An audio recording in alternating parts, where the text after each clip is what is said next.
Saya udah ikut pemilu ini sudah 4 kali. Diolok, dihina, dihujat, difitnah.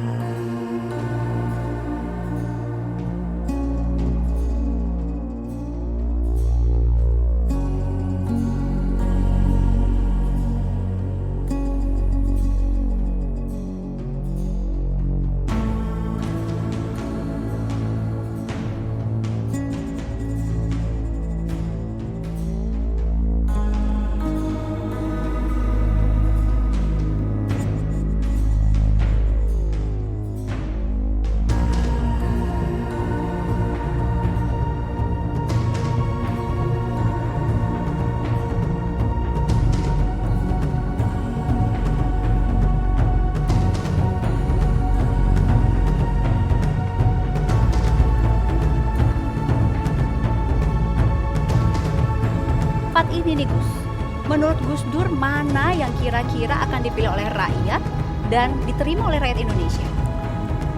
Kalau orang yang paling ikhlas kepada rakyat Indonesia itu Prabowo.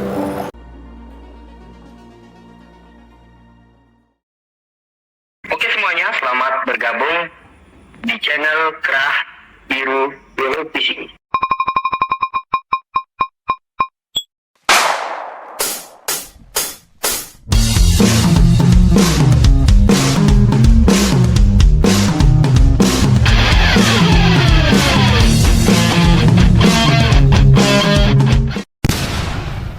Sebelum mulai, alangkah baiknya teman-teman untuk subscribe Kerah Biru TV agar setiap waktu kita diisi oleh khazanah keilmuan.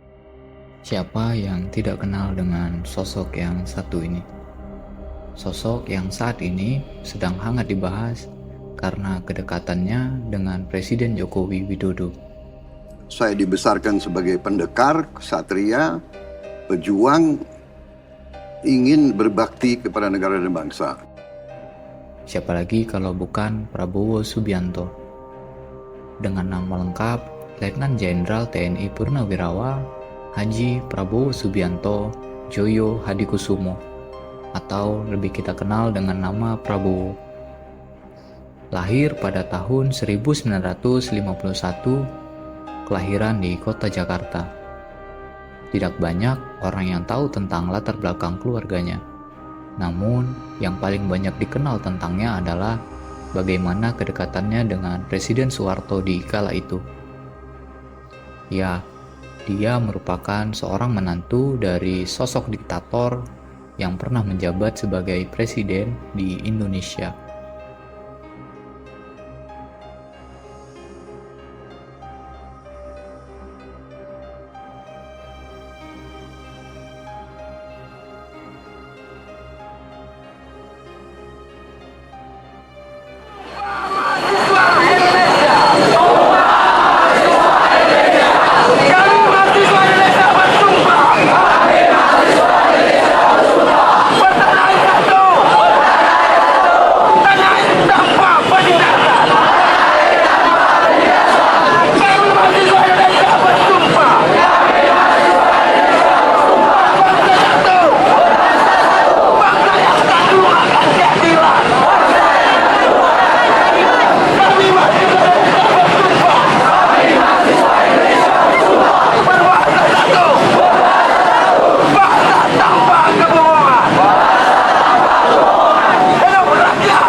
Prabowo Subianto merupakan seorang putra dari seorang ekonom yang bernama Sumitro Djoyo Hadikusumo. Dirinya merupakan seorang politisi, seorang pengusaha, dan seorang perwira tinggi militer. Mungkin tidak sedikit orang yang tahu bahwa Prabowo adalah pelanggar HAM berat di masa lalu, apalagi di saat era pemerintahan Orde Baru, atau lebih dikenal dengan nama Orba. Berbicara mengenai pelanggaran HAM berat di masa lalunya, maka kita tidak akan lepas dengan sepak terjangnya selama di militer. pas pemilu 2019 Ya. dan belum lama ini muncul lagi Ya. isu HAM, Pak. Ya. Keterlibatan Pak Prabowo di peristiwa 98 itu Ya. selalu muncul setiap kali menghangat. Ya. Apa tanggapan Bapak soal itu? Angka polling saya agak bagus, ya mulai keluar HAM ini dan sebagainya. Ini saya kira dalam kehidupan politik di mana-mana itu biasa. Jadi saya anggap ya ini risiko. Saya sebagai prajurit, saya telah melaksanakan tugas saya dengan sebaik-baiknya, sesuai dengan sumpah saya. Di militer, ia memulai karir militernya pada tahun 1974 sebagai seorang anggota TNI Angkatan Darat. Pangkat Prabowo Subianto saat itu adalah Letnan II. Letnan II-nya ini didapatkan setelah ia lulus dari Akabri Darat di kota Magelang. Kemudian, dirinya bertugas sebagai Komando Pasukan Sandi Yuda atau lebih dikenal dengan Kopasanda.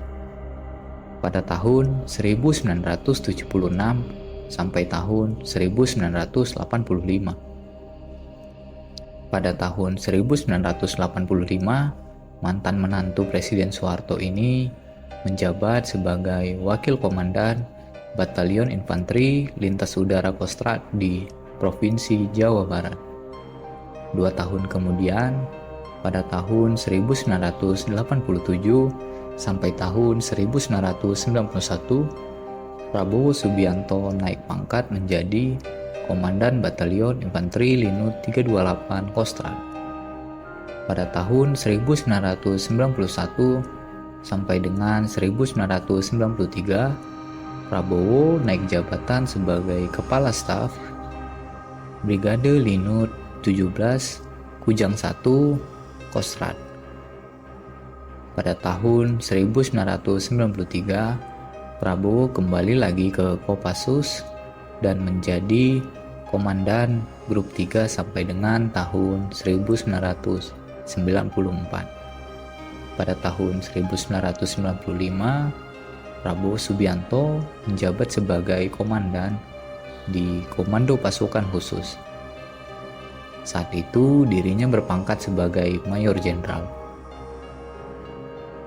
Ia menjalankan tugas pertamanya sebagai komandan di Kopassus sampai pada tahun 1998. Tugas pertamanya adalah menangani pembebasan tim peneliti Lawrence yang disandra oleh OPM di Mapenduma pada 1996 lalu. Karir kemiliteran Prabowo Subianto terus meningkat. Pada tahun 1998, Prabowo pula membawahi ribuan pasukan ABRI untuk meredam kerusuhan 1990. Serta dirinya meminta pasukan Kostrad pula untuk membantunya. Dalam karirnya, Presiden Soeharto sangat berpengaruh terhadap seorang Prabowo. Setelah reformasi, Habibie yang kala itu menjabat sebagai seorang presiden yang menggantikan sosok Soeharto, mencopot jabatan Prabowo Subianto sebagai Panglima Kostrad dan menempatkannya sebagai Komandan Sekolah Staf dan Komando ABRI di Bandung. Selain berkiprah di militer, Prabowo adalah seorang pengusaha. Prabowo mempunyai beberapa perusahaan yang bergerak di bidang tambang, batu bara, kelapa sawit, hingga perkebunan. Salah satu perusahaan Prabowo yang terkenal adalah Nusantara Energi yang didirikan pada tahun 2001. Anak perusahaan dari Nusantara Energi yang didirikan pada tahun 2005. Kemudian, dia memiliki perusahaan yang bernama PT Tusam Hutani Lestari. Bisnis ini bergerak di bidang perkebunan. Perseroan ini berada di Provinsi Aceh, meliputi kawasan pegunungan Aceh Tengah yang dikelilingi oleh pohon pinus mercusi. Kemudian PT Tanjung Redep Hutani. PT Tanjung Redep Hutani merupakan perusahaan yang bergerak di bidang perhutanan dan perkebunan. Perseroan ini berada di Kabupaten Berau, Kalimantan Timur. ada 5 perusahaan lagi yang tercatat sebagai perusahaan Prabowo. PT Kertas Nusantara, PT Kiani Hutani Lestari, PT Nusantara Kaltim Coal, PT Jaladri Swadesi Nusantara, dan PT Belantara Pusaka. Dengan 8 catatan daftar perusahaannya ini, maka tidak heran jika dia tetap percaya diri untuk ikut serta dalam Pilpres 2024. Berbicara dalam hal politik Prabowo, tentu yang kita kenal darinya adalah dirinya yang merupakan seorang ketua umum Partai Gerindra. Dirinya juga sangat dikenal di Pilpres selama 2 periode belakangan ini. Dengan sifat tegas, karismatik, dan cukup menggentarkan lawan bicaranya, apalagi dia memiliki gaya bicara seperti halnya prajurit. Dalam kontestasi Pilpres, Prabowo tercatat pernah 3 kali ikut serta dalam kontestasi Pilpres. Dirinya pernah menjadi seorang capres hingga menjadi seorang cawapres. Di Pilpres 2009, pada saat itu capresnya merupakan Megawati Soekarno Putri dan Prabowo Subianto adalah cawapresnya. Di Pilpres 2014, dirinya menjadi capres bersama Hatta Rajasa. Hingga Pilpres 2019, Prabowo sebagai capres bersama Sandiaga Uno sebagai cawapresnya. Dengan 3 kali ikut serta dalam Pilpres di Indonesia ini, semuanya dialami oleh Prabowo Subianto dengan kekalahan. Uniknya, setelah kekalahan terus-menerus ini, semangatnya tidak pernah pudar. Selayaknya prajurit, ia tangguh di medan perang dan percaya diri dengan apa yang dilakukannya. Walaupun harus menanggung malu, namun baginya rasa malu itu tidak lebih besar dibanding ambisinya. Hingga Juli 2023 ini, Prabowo termasuk sebagai daftar capres kuat di Pilpres 2024.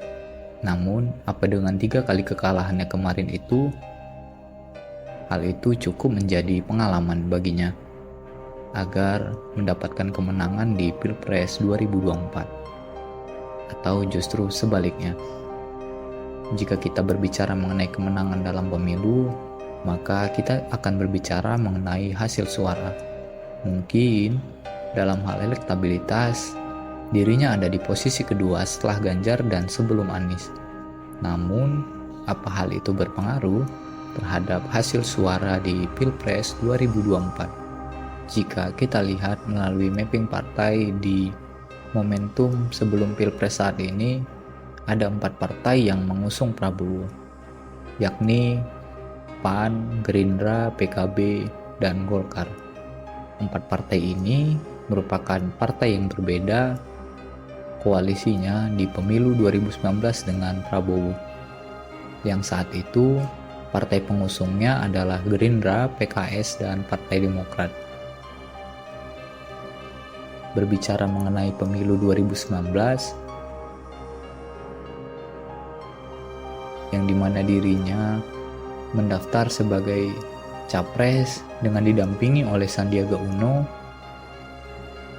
Pada saat pemilu di 2019, partai pengusungnya hanyalah Gerindra, PKS, dan Partai Demokrat. Melalui 3 partai ini saja, hasil akhir suara Pilpres 2019 adalah dengan Jokowi 55,50% dan Prabowo dengan 44,50%.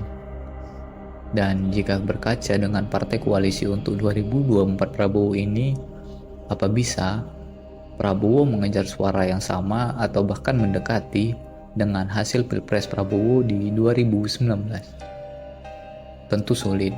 Jika kita lihat di pemilu 2019, 3 partai di luar Gerindra ini adalah partai yang termasuk dalam koalisi gemuk Jokowi Widodo. Koalisi gemuk ini hanya bisa mengungguli suara Prabowo yang saat itu hanya diusung oleh 3 partai dengan selisih 10,5%. Besarnya suara Prabowo pada saat itu karena dipengaruhi oleh gerakan populis Islam. Gerakan populis Islam ini berentet dari peristiwa bela Islam. Tanpa pengaruh peristiwa tersebut, rasanya sangat sulit untuk Prabowo hanya berbeda selisih sekitar 10,5% di Pilpres 2019. Bayangkan saja, partai bersaing dengan koalisi gemuk dari semua partai akan sangat sulit jika mereka hanya bermodalkan oleh kader partai dan simpatisan partai saja.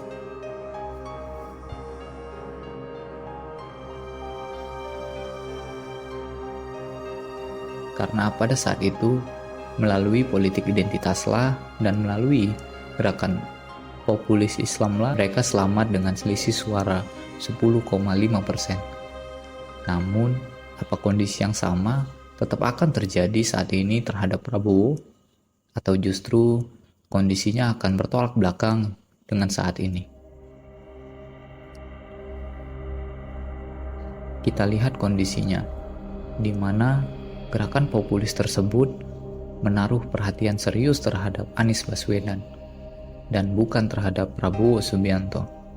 Apalagi ini adalah periode ketiga kalinya seorang Prabowo mendaftar sebagai capres. Mungkin dalam peraturan di Indonesia tidak menjadi soal untuk mendaftar capres selama 3 kali berturut-turut, selama dirinya tidak pernah menang. Namun persoalannya di sini adalah tentang ambisi besarnya terhadap capres yang membuat makna buruk terhadap beberapa kalangan yang pada tahun 2019 mendukung penuh dirinya. Persoalan 3 kali mengusungkan diri ini dan 3-tiganya kalah ini memang ambisi besar selayaknya prajurit bagi dirinya.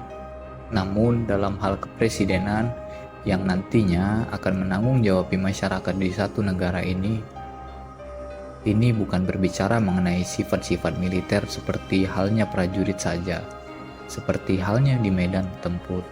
Bukan seperti itu. Ini adalah persoalan sosial ekonomi melalui kebijakan politik, tanpa senjata, tanpa perang, dan tanpa tank. Maka pantas, dengan ambisi yang keempat kalinya ini, dirinya dimaknai dengan orang yang haus kekuasaan. 先排张本来记。